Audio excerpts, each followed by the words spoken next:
सद्गुरुचरणं सदा भजामि सद्गुरुचरणं सदा भजामि शीतलचरणं कोमलचरणं मञ्जुलचरणं मम गुरुचरणं शीतलचरणं कोमलचरणं मञ्जुलचरणं मम गुरुचरणं प्रेमघाता प्राणनाथ प्रेमघाता प्राणनाथ प्राणनाथ सद्गुरुनाथ प्राणनाथ सद्गुरुनाथ सद्गुरुचरणं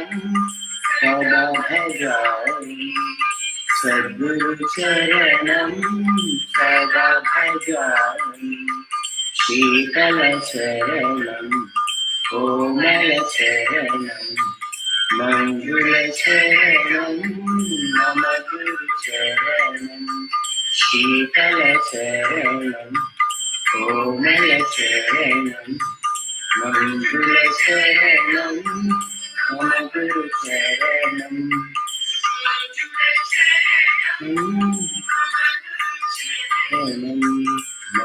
मञ्जुलचरणं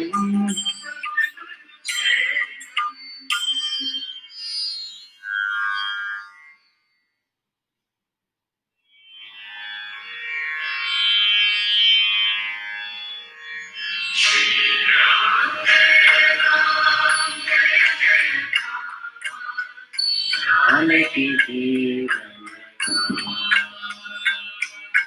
श्री राम जय जय राम जानकी जीवन पतित पावन राम हरे जय राघव सुंदर पतित पावन राम हरे जय राघव सुंदर श्री राम जय राम जानकी जीवन श्री राम जय राम जानकी जीवन धरणा राम हरे जय मारुति सेवितरा दीनो धरणा राम हरे जय मारुति सेवितरा जय जय राम जय रघुराम जानकी जीवन जय जय राम जय रघुराम जानकी जीवन श्री राम जय राम जानकी जीवन श्री राम जय राम जानकी जीवन धरणा राम हरे जय मारुति सेवितरा दीनो धरणा राम हरे जय मारुति सेवितरा जय जय राम जय रघुराम जानकी जीवन जय जय राम जय रघुराम जानकी जीवन श्री राम जय जय राम जानकी जीवन राम। श्री राम जय जय राम जानकी जीवन राम। जानकी जीवन राम। जानकी जीवन राम।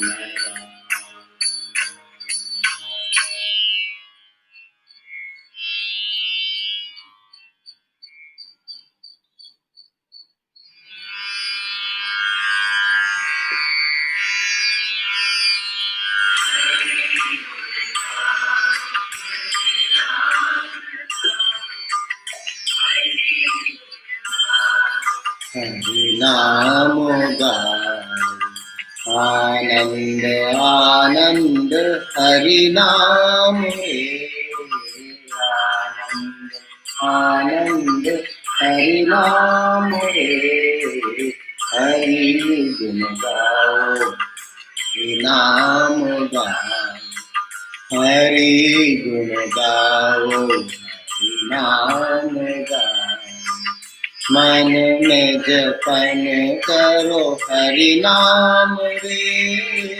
स्मरण स्मरण करो हरि नाम रे। मन में जपन करो हरि नाम रे। स्मरण स्मरण करो हरि नाम रे। हरि ओम भज रे सदा। हरि ओम भज रे सदा। हरि गुण गाओ हरि नाम गाओ। हरि गुण गाओ। आनंद आनंद हरि नाम रे। आनंद आनंद हरि नाम रे। हरि गुण गाओ हरि नाम गाओ। हरि गुण गाओ हरि नाम गाओ। निज जपन करो हरि नाम रे। स्मरण स्मरण करो हरि नाम रे। निज जपन करो हरि नाम रे। स्मरण स्मरण करो हरि नाम रे। हरि ओम भज रे सदा। हरि ओम भज रे सदा। हरि गुण गाओ हरि नाम गाओ। हरि गुण गाओ हरि नाम गुण गाओ हरि नाम गाओ।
सहना ववतु सहनौ भुनक्तु सह वीर्यं करवावहै तेजस्विनावधीतमस्तु मा विद्विषावहै। ॐ शान्ति शान्ति शान्ति।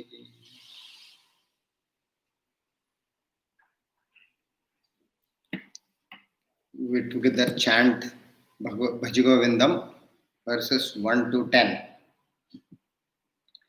भज गोविन्दं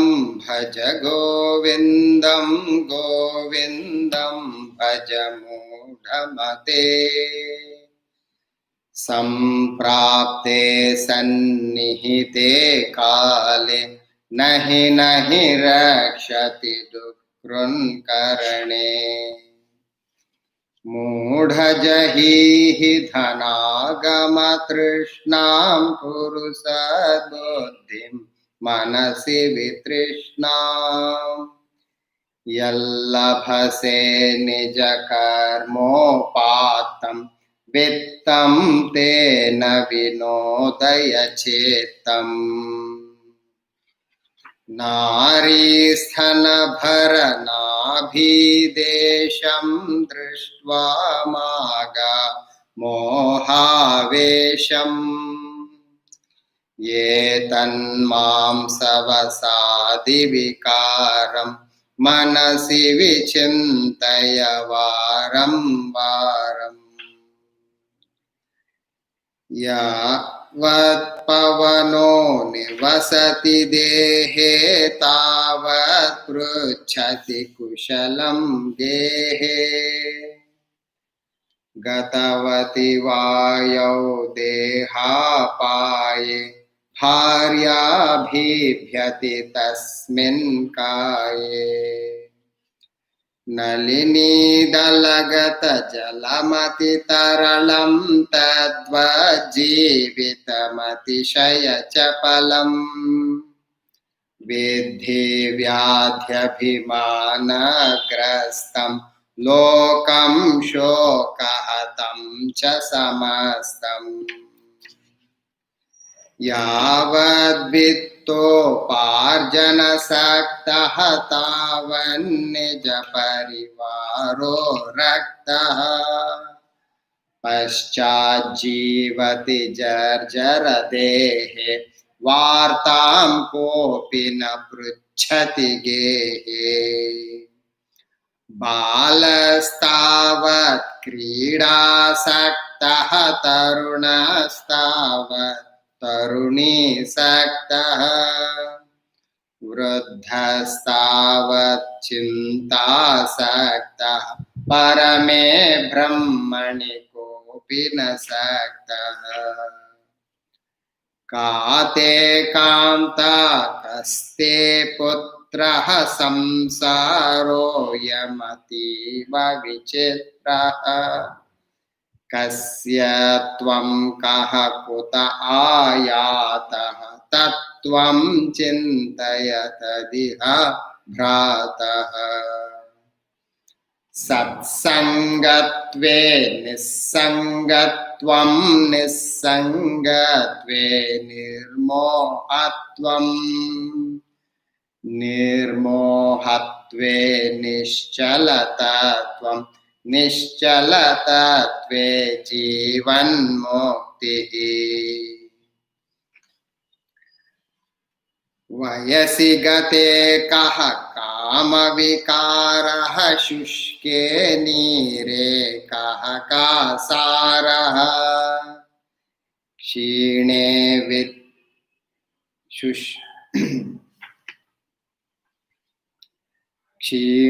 वित्ते कः परिवारो ज्ञाते तत्त्वे कः संसारः। भज गोविन्दं गोविन्दं भज मूढमते। सम्प्राप्ते सन्निहिते काले नहि नहि रक्षति दुष्कृन्करणे। So we are studying the topic of this chapter, culmination of human life. In that we have started with the religion, the role of religion, and we are at the very end of this topic, and we are going to start the new topic, consummation of life. So the basic understanding we must have all the time during our day-to-day life is the what is this human being. So we are all human beings, but the constitution of a human being is we are constituted of spirit and matter.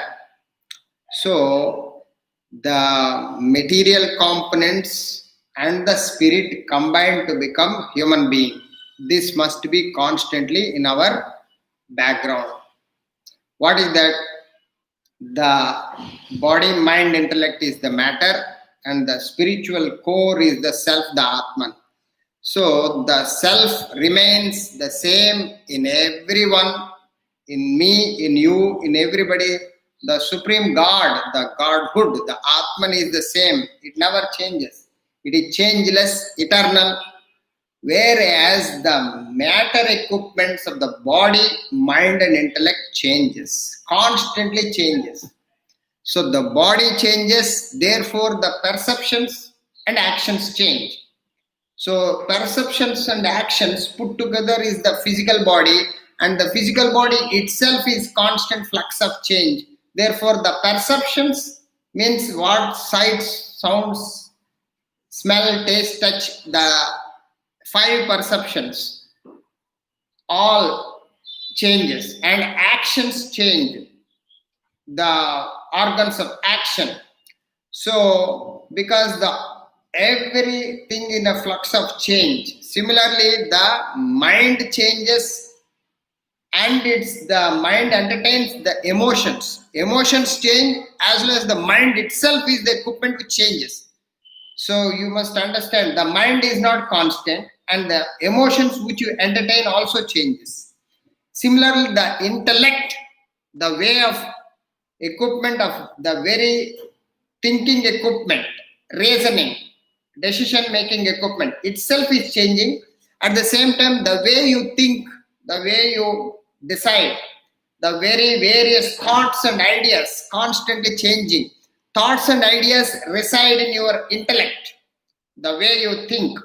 So that also thing changing. So the equipments change and their respective functions and the activities change. So these equipments make perennial demands, and at the end what they are, the problem is that equipments, as long as you identify, they are constantly demanding, desiring from the world. Their demands change all the time, and the world itself is changing. The world is changing, the equipments are changing. Independent of these equipments, the world itself is in a constant flux of change. The equipments also changing. There is a two varieties of things, two component parts, the body, mind, intellect and the world, both are changing in a different velocity, different RPM, different revolutions per minute. Everything is changing. In this dynamic changing equipments, when they contact each other, it is a necessary condition that they produce friction. They produce friction and they produce fire sparks. It can never be frictionless. So this is the point. How can, in this constant changing of the both sides are in motion, their contact must necessarily cause friction, and this friction causes the frustration. It is inevitable law. Sir, I don't have frustration, I don't have friction, I am very peaceful and happy person. If anybody says that fellow is only ignorant and innocent, You can safely put him in asylum, mental hospital. Because the body and its perception change, the mind and its emotions change, intellect and its thoughts and ideas change, and the world itself is constantly changing. In this, two equipments change when they contact each other. There is a necessary condition. This is to be understood. Very, very vast people, I am very happy, peaceful. They call themselves, what is that called? Hypocritical life, not factual. Because the very contact with these two moving aspects has to be necessarily cause friction, frustration. How can then there be any stability, any harmony in their interaction? When the both are changing, how can there will be a constancy? There is a changelessness in the changing phenomena of the two component parts. How can there be any peace or happiness in the world with the equipment? Impossible. This, if you are very clear about that, then you begin to realize that where is the stable location? Where is the peaceful interaction? Where is the constant factor? You start to begin to search and try to travel in the pursuit of the self. Until then, you are constantly in the friction, frustration. It is a law. Nobody can change it. This is the culmination of human life understanding you must have. Thus, it is your body, your mind, your intellect that do not meet their demands, that do not meet their desires in this constant changing world. Therefore, the inevitable suffering is a law. One person has to experience the suffering between these two, the body, mind, intellect, and the world, because they are always in demands and constantly meeting the world. There is no reason for you to suffer when the equipments and the world is meeting each other. You have nothing to do with these equipments. You are the self. You are the Atman. The body, mind, intellect, they contact the world and they suffer. Why are you suffering? This must be constantly remembered. Yet you do suffer because you are identified with this body, mind, intellect, and you become the body, you become the mind, you become the intellect. You lost yourself. You lost your identity. So, the identification with an object or being is because of constant thought on that object or being. As you think, so you become, is the law of life. The law is simple. If you think about the body, you become the body. You are already became body. You think about the mind, you become emotional. You become mental personality. You identify with the mind, you become the mental. Whatever happens to the mind happens to you. When your thoughts are on the intellect, you become rational personality, become scientific, logical, all the time inquiry minded, all the time seeking, hunting for knowledge.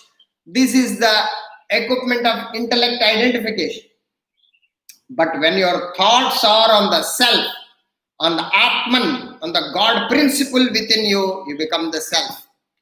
So this is simple as that. As you think, so you become. Thus, when you constantly think and feel for the body, you identify with it, you become one with it, you believe you are the body. Thereafter, whatever happens to the body happens to you. This is what we studied in the previous class. I'm quickly recapping. Whenever the people say, I am sick. When the body is sick, you say, I am sick. How can you claim yourself to be sick when the body is sick? Because your association, identification, you're constantly thinking you are body conscious. Winter, I need hot water. Oh, if I go out, I'll get cold, I'll get this, Constantly you are body conscious. People are telling me, no sir, winter sir, if we go out, we will get something. If we go inside, it's not like indiscriminately. We are not talking about the security measures and whatever necessary, but the constant body worship going on, constant body, awareness all the time confined to physical body. Therefore, whole thing is physical. Whole thing is materialistic. Today, materialism and physical condition is 100% rampant everywhere because of the association and identification. Constant thought flow. As you think, so you become. Now, whatever happens to the body happens to you. When the body is hot, you say, I am hot. When the body is cold, you say, I am cold. Body is sick, you say, I am sick. How can you call? That's what the great masters are telling. You are nothing to do with the body. You are the self. Similarly, when you identify with the mind, you become one with it. Whatever happens to the mind happens to you. So, what is that mind? When the mind is happy, you say, I am happy. Happiness and sorrow are the states of mind. Why are you hanging around with the mind? Because you are constantly associated with the mind. When the mind is unhappy, you are unhappy. When the wife smiles, you are happy. When the wife frowns, you are unhappy. Your association and identification with the mind is so complete. Whatever happens to the mind happens to you. Therefore, disconnect with the mind, disassociate with the mind, shift the thought from the mind to the self within. I am Atma Brahma, I am the self, I am Sachidananda, Aham Brahmasmi. This thought connection of the Atman disassociates with the mind, and whatever emotions the mind goes through will never touches you, will never give you any kind of reaction, because you are constantly thinking about the Atman now, constantly thinking about the self. I am Atma Brahma, I am the self, I am nothing to do with the mind. Therefore, the association, identification with the mind is slowly withdrawn. Again, when you identify with the intellect, that is the next problem. When you identify with the intellect, you become brilliant or dull. Both affects you. Because if somebody praises you, you are a great person, you will be elated, you will be excited, you will be hitting the sky. When somebody says you are dumb, you are idiot, you are nothing, you are useless, you get hurt. Because your intellect is brilliant, your intellect is dull, nothing to do with you. You are the self. The brilliance or dullness belongs to the intellect. Nobody's intellect is 100% brilliant. Nobody's intellect is 100% dull. Everybody has 0 to 100 grades. And the association and identification with the intellect makes you suffer. So, the knowledge and ignorance resides in the intellect. Nothing to do with you. Who are you? The Atman, the self. This beautiful example is given in the Shastras. We touched a little bit. The body is bound to be affected by the heat and cold of the world outside, and so the mind is affected by joy and sorrow of the world. Intellect is affected by honor and dishonor. All these equipments gets affected by the world. World affects only the equipments, not you. This is beautifully portrayed by the example. What is that? The world is a magnet, and the body, mind, intellect is the metal piece, and the wooden piece is the self, the Atman. If you take it, wooden piece and the metal piece with the magnet of iron, magnet, if your combination always will stick to the, what is that called, the world, the magnet. And the association with the body, mind, intellect and the self and tied together. Today, this is human being. This human being, the metal piece is the body, mind, intellect, and the wooden piece is the Atman, the self. In this combination, the self is always free and self is always unaffected. Self is always wooden piece, never get attracted to the magnet outside. Your thought flow, your association should be on the wood. Then automatically the self within, then you are disconnected from the body, mind, intellect, and body, mind, intellect goes through the worldly affectation. It's a natural law, inevitable law, but you are insulated, you are unaffected. This is the spiritual development means. As you think, so you become. The more you think about the self, the more you disconnected from the equipments and their affectation, and you are unaffected. This is the example we thoroughly studied in the previous class.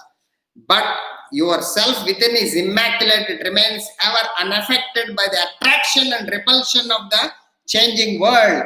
World affects the body, world affects the mind, world affects the intellect, but cannot affect you, because you are the self. The self knowledge is lacking in this world. Nobody aware of the self. Therefore, everybody is bound to suffer. So, if the world is compared to the magnet, the material equipment would be the metal piece and the self is the wooden piece. The magnet attracts the metal pieces. Metal sticks to the magnet, but the magnet does not attract the wooden piece. Wood does not stick to the magnet. If, however, the metal and the wooden piece are bound together, that's what the human being tragedy happened.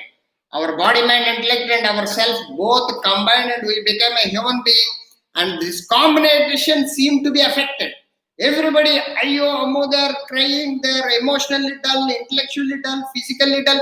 Because of this combination, they are not clear. This combination is the self plus body, mind, intellect. You are the human being and you have the freedom of choice to focus your attention on any of the component parts. What is tragedy is all the time our conscious choice in the past has been remained long in the body, mind, intellect, and we are dragged by this world of fluctuations and suffering. Now we have to change our focus, shift our interest. That's what the wooden piece, from the metal piece to the wooden piece. However, the metal and wooden pieces are bound together, the magnet would attract the combination. The combination sticks to it. Nevertheless, the wooden piece in the combination is ever free. It appears to be influenced, affected by the magnet because of the identification, bondage with the metal piece. So, our imaginary association with the body, mind, intellect, we are going through gruesome, excruciating pain and suffering of the body, mind, intellect. Whatever they are going through, you are going through. When the car meets with an accident, when the car is getting affected by the accident, why are you suffering? You are nothing to do with the car, but you believe you became the car, and whatever happens to the car happens to you. This is the tragedy happening to the human being.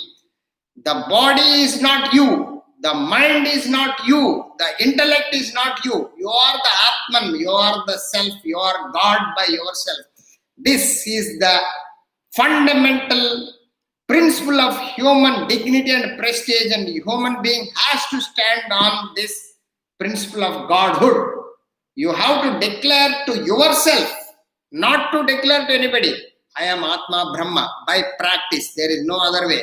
Your self is supreme. Your self is the infinite. Your self is immaculate, pure. Atman is, Godhood is very, very pure, unaffected by the world. World cannot touch you. World cannot affect you. You are the self. The body, mind, intellect are mere enveloping layers. They are only outside covers, outside sheets, outside, layers, like onions, like wrappers. They are all wrappers. You are not the wrapper. You are the kernel. You are the core of the self. Today you do not realize that. Nobody realizes their stature. Nobody realizes their caliber. Even the sinner or saint, you are the divine personality. Due to the ignorance and attachment to these equipments, material components, you suffer this excruciating persecutions of life, of the external world.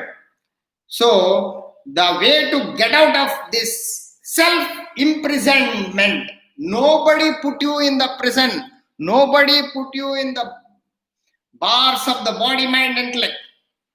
The imprisonment is a self-inflicted bondage, is self-imposed. In the what is that? In the tennis, Federer and all these people, Nadal, they play. They always talk about the self-error or the natural error. There are two types of errors. So the fellow himself causes his own error. So self-imposed, self-inflicted bondage, ordeal in life. Therefore, nobody can save you. Nobody can give you freedom. Nobody can relieve you from this suffering. Any amount of gurus, any amount of gods, any amount of external agencies of teachers and textbooks, nothing can save you except you have to save yourself, because you brought yourself this bondage. Therefore, you have to redeem yourself, relieve yourself. That is a great Lord Krishna himself is categorically declared, vehemently declared. What is that? Uddhared Atman Atmanam. You have to lift yourself by yourself. What is mean by yourself? You have to put your effort by your mind, your intellect, your body to get out of the body, mind, intellect. Just like a pole vaulting, nothing else. Nobody can help you in this process of redemption, freedom. The way to get out of your self-inflicted ordeal in life is to shift your focus of attention. What is to be done? Thinking about the self. You are the body, mind, intellect plus self. That plus self has to be understood, has to be practically, you have to apply yourself to shift. I am not the body, I am the self. I am not the mind, I am the self. I am not the intellect, I am the self. Self is beyond the body. Self is apart from the body. Self is aloof from the body. This must be. Self is nothing to do with the body. So as long as you do not understand this logic, there is no freedom from the body, mind, intellect. There is no real peace and happiness, because you are bound to suffer when the body definitely suffers, mind suffers, intellect suffers.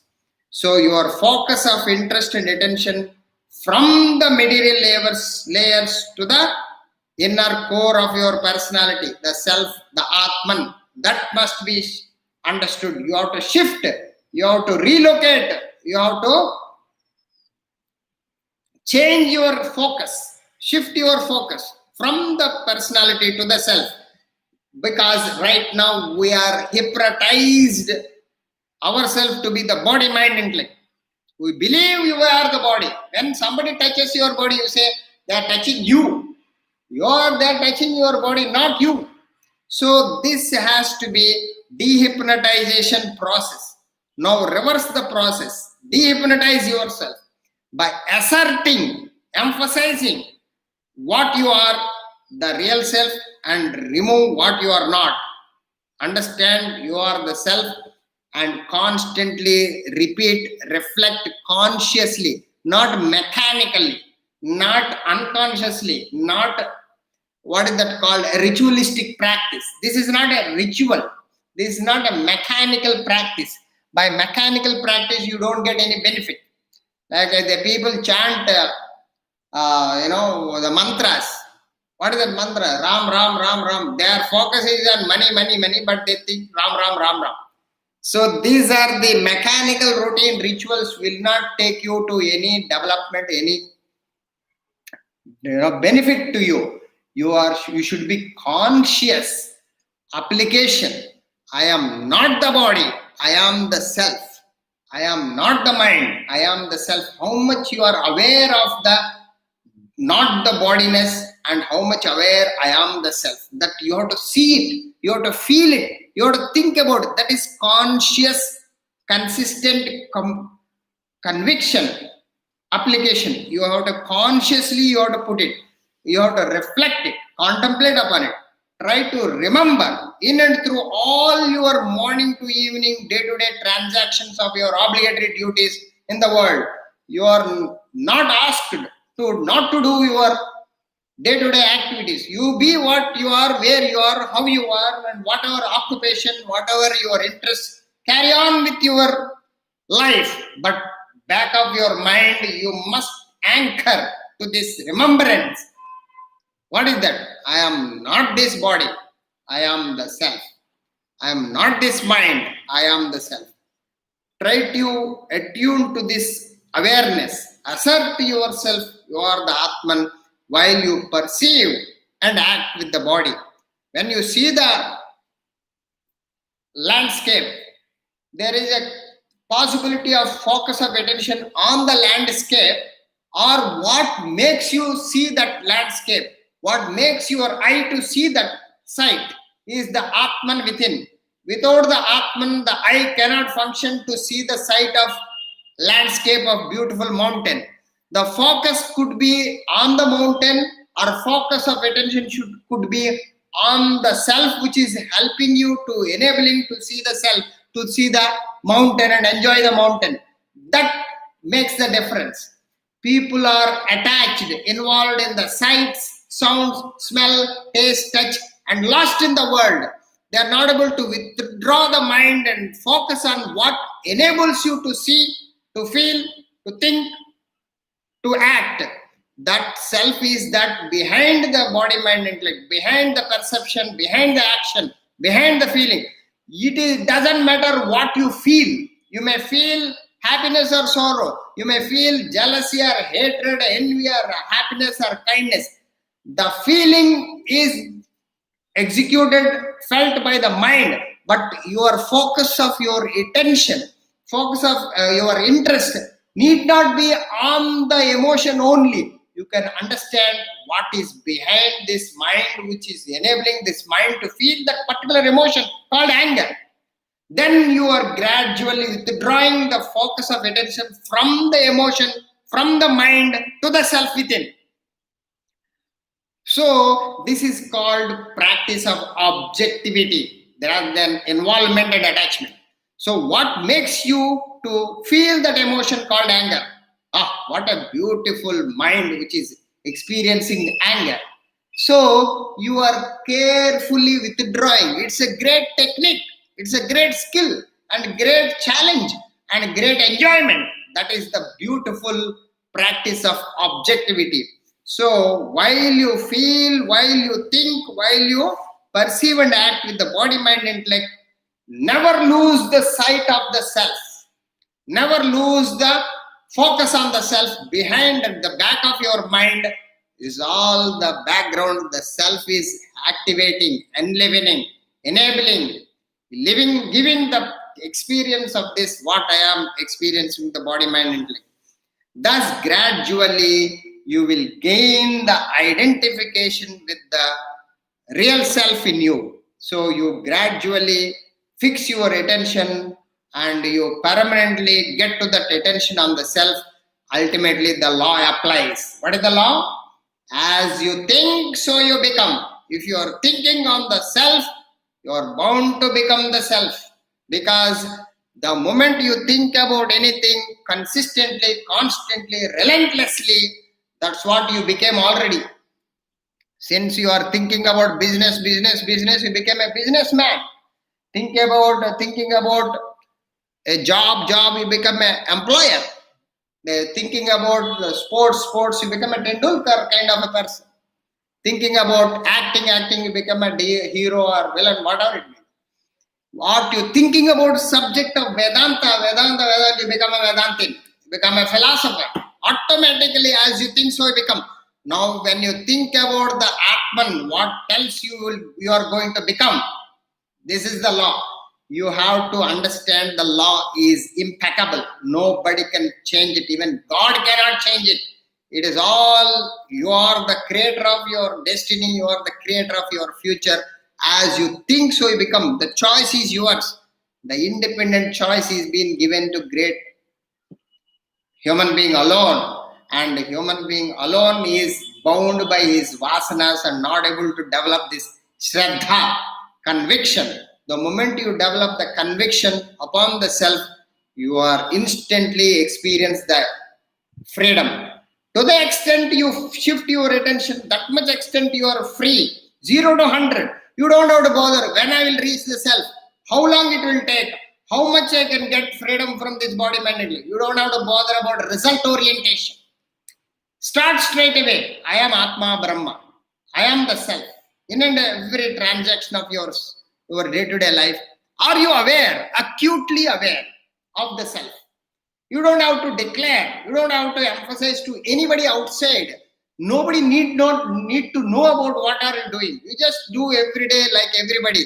But back of your mind, are you constantly repeating that awareness, that constant thought connection? I am Atma Brahma. I am the self. I am the self in this body, mind, intellect I am using for this day-to-day activities. I am nothing to do with the body. I am nothing to do with the mind. I am nothing to do with the self. I am the Atman, the God principle. This, if you carefully practice, you sincerely practice, if you constantly understand, you gradually will gain the identification with your real self. You gradually gain the identification with your real self. You become the self, means enlightenment. You regain your infinite being. The question of time, you become enlightened. Then you reach the absolute state of abode of peace and bliss. That is the culmination, means you become immortal. You become permanently disconnected while living. This is called Jivan Mukta. Mukta means liberation. Mukti means liberation. Mukta means a person who liberated. Liberated from what? From the body, mind, intellect within you. So you are inside the body, but you are nothing to do with the body. You are within the body, you have nothing to do with the body. You are using the mind, you have nothing to do with the mind. You are using the intellect, but you have nothing to do with the intellect. That is the state of Jivan Mukti, living liberated soul. While living, you can experience the great state of freedom, of enlightenment, of parking yourself, anchoring yourself to the self, the absolute state of peace and bliss. There is a real stability. There is a real freedom, and there is real, what is that called, immortality. So, as long as you are associated with, identified with the body, mind, intellect, the world and body, mind, intellect, they necessarily connected with friction, frustration. It is a law. So you have to get out of this two components of changing and go to the changeless entity. Changing things will create trouble to you. Changeless entity gives you freedom and peace. Where you wanted to identify, where you want to park is your choice. You don't have to go to any spiritual practice. Spiritual practice is not a geographical place. You don't have to go to ashram. You don't have to go to Himalayas. You don't have to go any place. The environment is only a conducive, a favorable environment. It could be better. If there is no environment, you can create one in your own home and practice this, you will get that. So there is no necessity to leave your station or position or occupation or families and all. In fact, you can't leave anything, but you can practice this simultaneously along with your day-to-day affairs. Then you become really a spiritual being, an infinite being. It is just coupled with your sincere effort and time. How much you can study and practice. Abhyasena vairagyena. You have to put effort. This is the role of religion. We concluded the role of religion. Role of religion is to regain your infinite being from the limited being and reach the abode of absolute peace and bliss. Now we are getting into the topic consummation of human life. Consummation. So what is this consummation? Consummation means the ultimate end of enlightenment. So the self is one and all. In all living beings, self is the same one entity. The Atman is one in all living beings. There is no living being without the self. Even ant has the same self like you. So you must identify, you must understand, you must, a mosquito, an insect, a reptile, or ant, every aspect of living beings have the same power, electricity. Every bulb has same power. Every being, every living entity has the Atman inside. Therefore, in our Indian spiritual practices, Indian Hindu culture, we don't hurt any being. Advesta sarva bhutanam. No hatred to any being. So we not only love all beings, we don't hate any being, because every being has the Atman, God inside. There is no difference between the saint and a sinner. The terrorist has the same Atman. His body, mind, intellect is the problem. But the self is nothing to do with the what he does. Is killing, terrorism is preoccupation, nothing to do with the Atman within him. The saint, a person who is enlightened or sacrificial or kind and loving and helping everybody, such a person of the saintly qualities, nothing to do with the self. Self is no connection. The Atman is no connection with this mode of operation, modus operandum, we call it. So whatever your conduct, whatever your character, whatever your functions, nothing to do with your self within. Self is nothing to do with the saint or sinner. Self is the same in both saint and sinner, yet their personalities are opposite in nature. In fact, human comprises the variety of countless personalities. All human beings are heterogeneous variety of personalities of body, mind, equipments. No two persons, even in the same home, or in the cloning, or in the twins, triplets, or quadruplets, or whatever number of children born at the same time with the same features physically, they are poles apart when you go to the mind and intellect. So no two persons are the same. The heterogeneous variety, heterogeneity is brought about by the differences in their material components of the body, mind, intellects. Their bodies, minds, and intellects are different from each other. The one self is in different equipments, manifests as different living beings. Just as the electricity is one, the electrical gadgets, electrical equipments express their functions different. Like a fridge. In the fridge, the electricity expresses a freezing cold. The heater expresses the same electricity expresses the heat. So heat and cold, nothing to do with electricity, but because of the electricity, the equipments are expressing different experiences. Similarly, all opposites, even opposite natures are heat and cold, joy and sorrow, everything because of the equipments, nothing to do with the self within. So your focus of attention is ever upon your body, mind and intellect.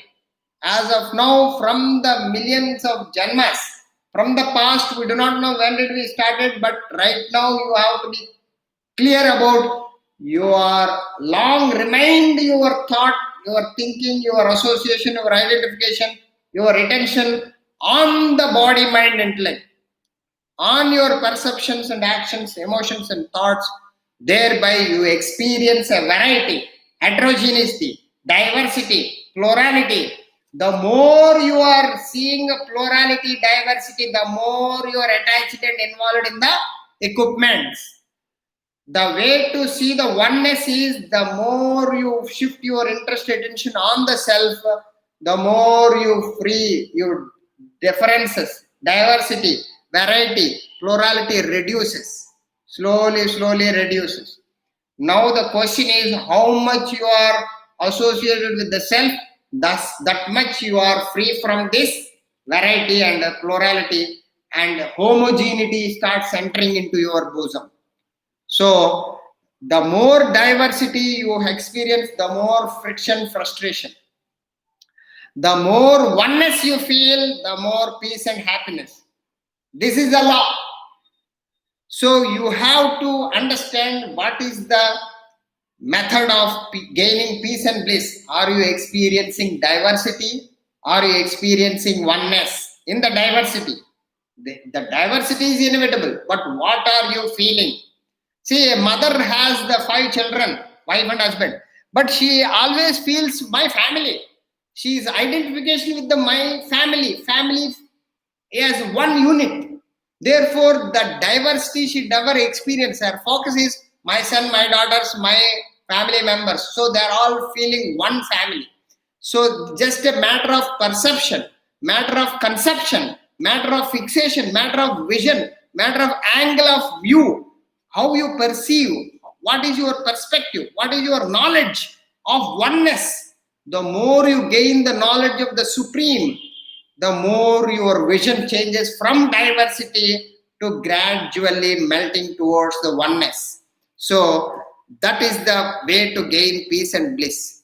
People become adversaries to combat with. The more diversity, the more adversity, the more enmity, the more friction, the more suffering.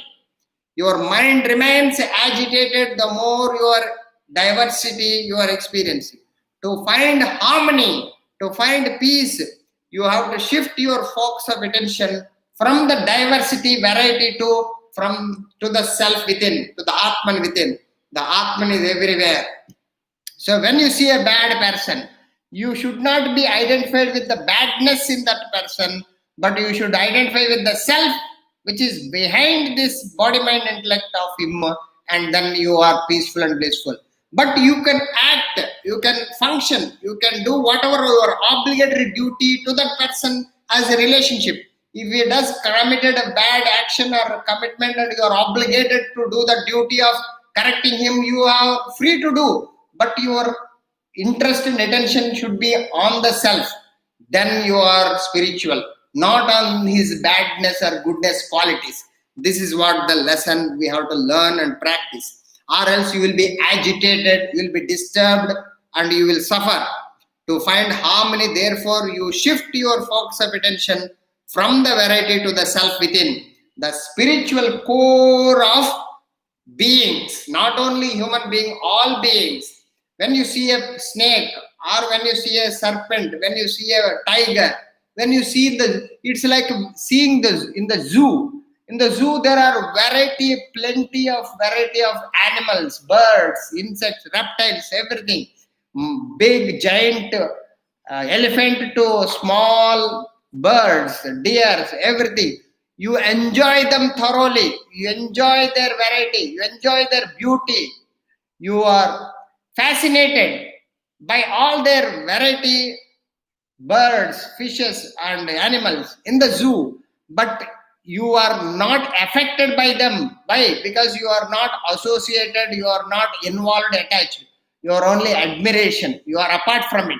Similarly, when you see any variety of the material equipments of the bad or good or different individuals, different personalities, your focus should be on the self, the Atman. Then you will gain the peace and bliss. You will not be carried away by it. Any person who is an angry man, you observe what a beautiful anger he is showing.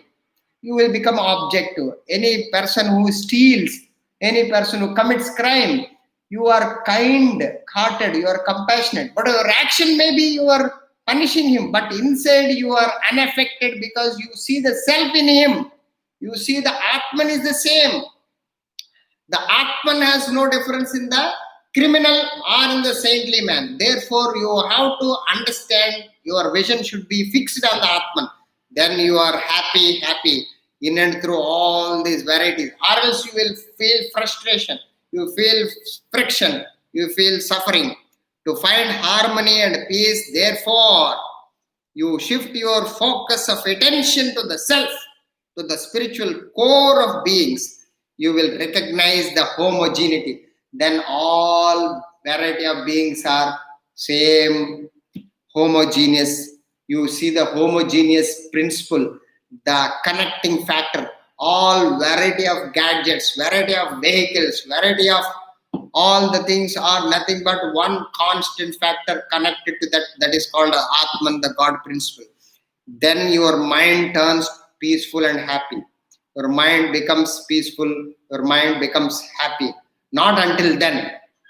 So, in the past, there is a beautiful example given to understand this identity of focus. There is a beautiful, mind-blowing example. You have to keep remembering this example. What is the example? In the past, there are palaces in India when the kings were ruling. So India had rooms. So in that rooms, they have rooms which are full of mirrors. All the room, top, bottom, sides, everywhere. They are called mirror rooms, where the king used to come and before going to the public chair, public court, he used to check yourself, how is his appearance all around, so that people focus, people see at him. Therefore, he used to decorate himself inside the mirror room and then going to the public, participation. Then what used to happen? One day there is a dog entered in that room, in the palace dog, by mistake. And the dogs are, animals, the dogs are highly jealous when they see another dog outside. They can't contain themselves, they can't control themselves. They will try to bark, fight, and they try to bite, they try to jump. They are uncontrollable, they are instinctive, their nature is like that. So what happens? The dog entered into this, what is that, mirror room. It first saw in front there is another dog. It got so shocked. How can there is another dog in my house? I am the only fellow in the entire palace. There is another dog. Immediately it looked left side. Immediately there is another dog. And it got panicked. Oh, there are two dogs now. So it looked third side, third direction. It saw another dog. So there are three dogs now. So it got so confused. She got panicked. The dog started barking, shouting. The moment the dog shouted, the three dogs shouted at the same time. The moment the three dogs shouted, this dog got so much fearful, worried, agitated. It started jumping. When it jumped on one dog, the four dogs jumped at it. It totally lost its balance, lost its, condition. It started jumping onto the wall, lost itself, completely hitting this mirror, hitting that mirror, got completely bruises and lost itself. It lost its life because it is completely hitting itself, this side, hitting that side, bleeding to death. So what happened? The dog died. And after some time, the workers came and removed the, what is that called? The mortal remains, the dead body, and cleaned and maintained. Again, the king has come after his completion of his job and came to this mirror room and started checking. And his decoration, everything. He is very fine and he is normal, he went out. Now my question to you is, what is the difference between the dog entering into the room and the king entering into the room? So the dog is ignorant of the other dogs. It thought that other dogs are not himself. The other dogs, what the dog saw in the room, in the mirrors, they are different from itself. Therefore, it is caught up in the diversity, variety, plurality. So millions of dogs are there. It looks at right side, there are dogs. Because in the mirror, there is two mirrors facing, there is a mirrors increases. There are so many mirrors you can see inside. So there is a reflection. So there are so many, it saw hundreds of dogs inside the mirror room. Similarly, saw the up. There are dogs up, down it's up. All the images of itself, it thought that there are different dogs from itself. Therefore, it got panicked and it got hurt and it got affected and it died. Whereas the king entered the same room. Same, but he saw the images. He saw images. He saw so many kings right side, so many kings outside, king above, king this side, king back, everywhere. But he knows what? That is nothing but himself. That image, that whatever you see in the mirror is nothing but himself. It is just an image. It is not the original. So all is himself. This approach is, he is peaceful and blissful and he is happy. Now you have the same condition. The entire humanity is the individuals entering into this world of objects and beings. The world is a mirror house. World is equal to mirror house. And you have a choice to enter into this world. What is that?